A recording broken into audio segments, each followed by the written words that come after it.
सो बोल रहे हैं कि आपके पास एक टब है और उसमें फिल्ड विद वाटर, और उसमें आप क्यूब रख देते हो, ये आपके पास क्यूब है, जब आपने इसको वाटर में रखा तो क्या हुआ, ये फ्लोट करने लगता है, ठीक है। इसकी कुछ हाइट होती है, उससे ये फ्लोट करने लगता है। वेन इसके ऊपर आप एक मेटल कॉइन रख देते हो तो ये 3.87 लेंथ नीचे चला जाता है, क्योंकि उससे वेट से, इस कॉइन के वेट से ही कुछ नीचे हो जाता है। पहले एच हाइट इसकी अंदर थी, क्या कहते हैं, वाटर के अंदर थी, फिर कुछ एच तो ऑलरेडी रहेगी रहेगी, लेकिन जब आपने कुछ इसके ऊपर कॉइन रख दिया तो एक्स्ट्रा हाइट भी ये वाटर के अंदर इसकी चली जाती है, वो है 3.87 सेंटीमीटर। और आपको क्वेश्चन पूछ रहे कि कितना जो आपने कॉइन रखा था उसके ऊपर, उसका मास कितना था, ये आपको यहाँ पे पता लगाना है, उसका मास आपको बताना है। तो बहुत सिंपल है, आसानी से बता देता हूँ आपको। देखो, जब ये इनिशियल कंडीशन पे फ्लोट कर रहा था तो इस पे लग रहा था ऊपर की तरफ बायंसी फोर्स, बैंड फोर्स। तो बैंड फोर्स क्या होता है, density of liquid volume emerged, जो बॉडी आपकी उसकी वॉल्यूम इमर्ज्ड इनटू जी, और वो बराबर हो गया इसके वेट के, mg के। दूसरे केस में क्या हुआ, अब वेट तो नीचे mg लग रहा है, और अब टोटल यहां पे जो बैंड फोर्स लगेगा वो पहले वाली हाइट की वजह से लगेगा, प्लस और वॉल्यूम इमर्ज हो गई ना अब, तो और एक्स्ट्रा बैंड फोर्स यहां पे ऐड हो जाएगा, एफ बी डैश, जो किसकी वजह से ऐड होगा, इस कॉइन की वजह से, जो कॉइन का वेट नीचे की तरफ लगेगा, एम सी जी। आ रही है बात समझ में आपको? ठीक है।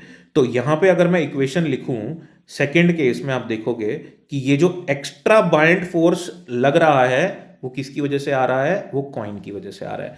एफ बी बराबर एम जी तो पहले ही था, लेकिन अब एफ बी डैश बराबर M C dash M C G हो जाएगा, क्योंकि कॉइन के रखने से उसकी कुछ वॉल्यूम, किसकी वॉल्यूम, क्यूब की वॉल्यूम और कुछ अंदर चली जाएगी, हाइट जा रही है। तो ये जो एक्स्ट्रा हाइट जा रही है ये कॉइन की वजह से ही जा रही है, नहीं तो अदरवाइज पहले तो इतना ही आपके पास बैंड फोर्स लग रहा था। तो मेरे को यहां से पता लग गया कि जो एम सी जी होगा, वेट होगा कॉइन का, वो एफ बी डैश बराबर के, एफ बी डैश के बराबर होगा।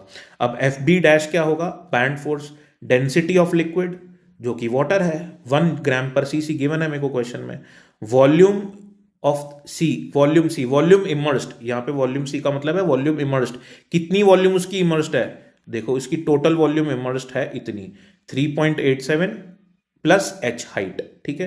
तो 3.87 प्लस एच हाइट, लेकिन जो एच हाइट उसकी इमर्ज है वो तो उसके खुद के वेट की वजह से थी, लेकिन कॉइन की वजह से सिर्फ 3.87 हाइट इमर्ज है, ठीक है ना। तो वॉल्यूम कितनी इमर्ज हो रही है, एक्स्ट्रा वॉल्यूम कितनी इमर्ज हो रही है ड्यू टू दिस कॉइन, 3.87 ये वाली हाइट, फिर एक ये वाली हाइट, और एक दूसरी हाइट ये वाली। तो मेरे को वॉल्यूम निकालनी है, तो वॉल्यूम क्या होगा, length into length into length, तो एक ये लेंथ, एक ये लेंथ और एक ये लेंथ, तो मेरे पास ये वॉल्यूम आ जाएगी, ये वाली वॉल्यूम। तो ये वाली एक्स्ट्रा वॉल्यूम इमर्ज हुई है क्यूब की ड्यू टू द कॉइन। आई बात समझ में? तो 3.87, और दूसरे जो डायमेंशन है, एक ये वाले डायमेंशन और एक ये वाला डायमेंशन, वो तो 1 1 ही है, क्योंकि इस क्यूब की साइड मेरे को, सॉरी 10 10 है, क्योंकि इस क्यूब की साइड मेरे को 10 10 गिवन है। तो वहां पे मैंने वॉल्यूम की जगह 10 10 यहाँ पे पुट कर दिया into G, equals to M C G, G G दोनों तरफ कैंसिल हो जाएगा, मेरे को एम सी चाहिए। तो यहाँ पे हम इसको सॉल्व करेंगे तो हमारे पास 387 ग्राम जो है आंसर आ जाएगा। बाय।